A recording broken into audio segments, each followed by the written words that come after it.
Olá, semioticistas. Hoje nós analisaremos o texto definitivo da obra Germinal, fragmento, na verdade, que tornou-se o texto definitivo. Esse fragmento, ele diz o seguinte: na planície rasa, sob a noite sem estrelas, de uma escuridão e de uma espessura de tinta, o homem seguia sozinho a grande estrada de Marchina-Montsou. 10 quilômetros de pavimentação, cortando em linha reta através dos campos de Beterraba. Adiante, ele nem via o chão preto, e só tinha a sensação do imenso horizonte plano pelos sopros do vento de março, rajadas largas como no mar, e geladas de varrer léguas de pântanos e terras nuas. Nenhuma sombra de árvore manchava o céu. A pista se desdobrava com a retidão de um embarcadouro no meio da bruma ofuscante das trevas. O homem partira de Marchena por volta das 2. Bom, com relação às questões da isotopia, né? Bom, existe algumas retomadas e algumas transformações. O texto, como nós podemos ver, ele compreende dessa vez 3 frases, mas elas têm uma estrutura muito mais complexa que nos 2 exemplos anteriores. Pode-se examinar, antes de mais nada, o que resta do primeiro e depois o que resta do segundo plano pormenorizado dos 2 textos, para concluir que o texto final, este que nós acabamos de ler no início desse vídeo, ele se nutre dos materiais de ambas as versões. No primeiro plano, no primeiro texto, como nós vimos há 2 vídeos atrás, aparecem expressões como na planície rasa, à noite, a estrada de Marchena-Montsou, 2 léguas, que são os 10 quilômetros, que aparecem nesse último fragmento, a estrada toda reta, que é a retidão, a palavra retidão que aparece neste último fragmento. Do segundo plano, do segundo texto, do segundo fragmento, lido no vídeo anterior,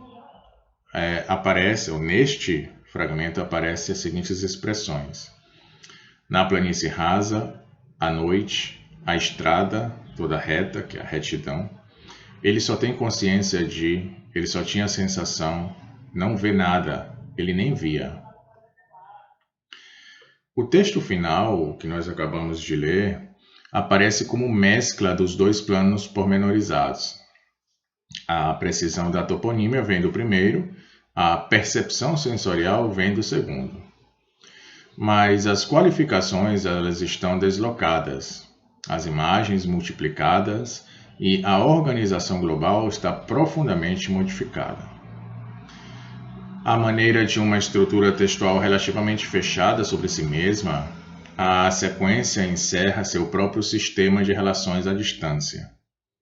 Assim, podem-se observar os paralelismos entre a primeira e a última frase que emolduram a frase central.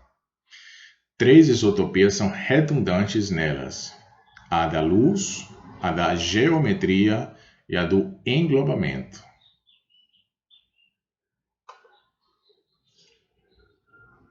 Com relação à simetria e o fechamento do texto, a simetria semântica entre as 2 frases, reforçada por uma simetria sintática, adjunto de lugar final, e uma simetria prosódica, são as 12 sílabas do primeiro e o último segmento do parágrafo, que ecoam assim como quase alexandrinos, o ritmo ternário da terceira frase, as repetições fônicas, garante o fechamento dessa passagem, ou seja, o conjunto ele é fechado como um poema.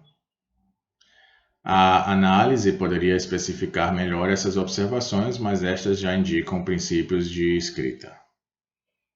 Com relação à negatividade, uma última investigação permite antecipar de modo mais detalhado o fim do romance e projetar as suas hipóteses redacionais. Podem-se, sem dificuldade, fazer um levantamento no texto definitivo do primeiro parágrafo de tudo o que carrega uma significação negativa e aparece como um conteúdo invertido daquilo que poderá, no final, ser positivado. percebe-se que essa isotopia temática da negatividade, para além da morfossintaxe da negação, reúne praticamente todos os elementos do texto, podendo em consequência ser considerada como agente da significação global. As formas de escrita negativas, por exemplo, no fragmento que diz: ele nem via sequer, não tinha sensação, a não ser a noite sem estrelas, nenhuma sombra de árvore, a noite sem estrelas, etc. Com relação ao ator, nós temos a ação passivizada, onde ele diz: ele segue a estrada, a pavimentação se desenrola. Veja que o ator não caminha pela estrada, ele a segue. E quem caminha, na verdade, é a pavimentação, quando diz que a pavimentação se desenrola. E algumas sensações negativas, onde ele diz: ele não vê a estrada, ele não tem a sensação, a não ser por, etc. E o ator também, nós vemos isotopias da solidão e do isolamento. Com relação ao espaço, nós temos o aspecto de opacidade, onde nós vemos as palavras ou expressões escuridão, espessura de tinta, chão preto, sombra, bruma ofuscante. Nós temos uma horizontalidade exclusiva, em expressões que aparecem como ausência de céu, planície rasa, pântanos e terras nuas, imenso horizonte plano. E nós temos também ainda com relação ao espaço uma geometria exclusiva, que nós podemos observar em fragmentos ou expressões como 10 quilômetros cortando, toda reta, a retidão de um embarcadouro. Então, a projeção paradigmática desse conjunto vai conduzir a opor a profusão de um saber positivo à negação de qualquer saber, marcado em especial pela proliferação dos nomes próprios que aparecem na obra, são vários, né? E o desaparecimento de qualquer forma sintática da negação, atestada pelo último parágrafo do romance, a sua onipresença, a ação positiva de um caminhante que se apressa, de um homem que segue a estrada, a hiperestesia de percepções positivas, em fragmentos como sob seus pés, os golpes profundos, os golpes obstinados das picaretas continuavam, ouvia-os a segui-lo. Também a anestesia de toda a sensação, a presença da comunidade em fragmentos da obra como as que dizem: os camaradas estavam todos lá. A solidão e ao isolamento, a transparência, onde diz no início: o ar transparente da manhã, o sol de abril irradiava em toda a sua glória, e dessa transparência passa a opacidade, a pluridimensionalidade do espaço, o subterrâneo, o chão, aéreo reunidos, e passa para a horizontalidade exclusiva. A abundância labiríntica e o calor do jogo vital passa à gélida geometria. Em suma, a germinação à seca e infecunda. E nós podemos ler o desinit do romance À Vista do Incipit, lembrando que, para intensificar o efeito de veredicção figurativa, o autor não recuava perante as simetrias mais que voluntárias. E o que nós queremos enfatizar, ao concluir essa análise parcial dos processos figurativos, é o vínculo entre as estruturas semânticas e as estruturas narrativas.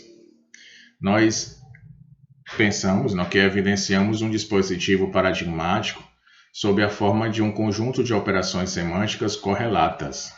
E essas operações são orientadas e a sua orientação ela é generalizável, ou seja, elas levam de um termo negativo ao positivo, formando assim um sistema de valores oponíveis e substituíveis, ou seja, levando a um paradigma. Ora, este vai ao encontro da estrutura elementar da narrativa mítica, posta em evidência notadamente pelo estudioso Levi Strauss e que consiste na passagem de um conteúdo invertido a um conteúdo posto.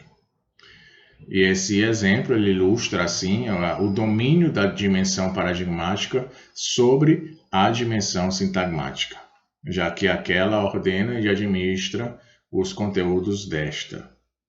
E além disso, expõe ao mesmo tempo o caráter mítico da narrativa de Zola, cuja estrutura global dá sentido ao universo posto inicialmente, senão como um universo de não sentido, pelo menos como um mundo opaco e negativo, à espera de significações e valores.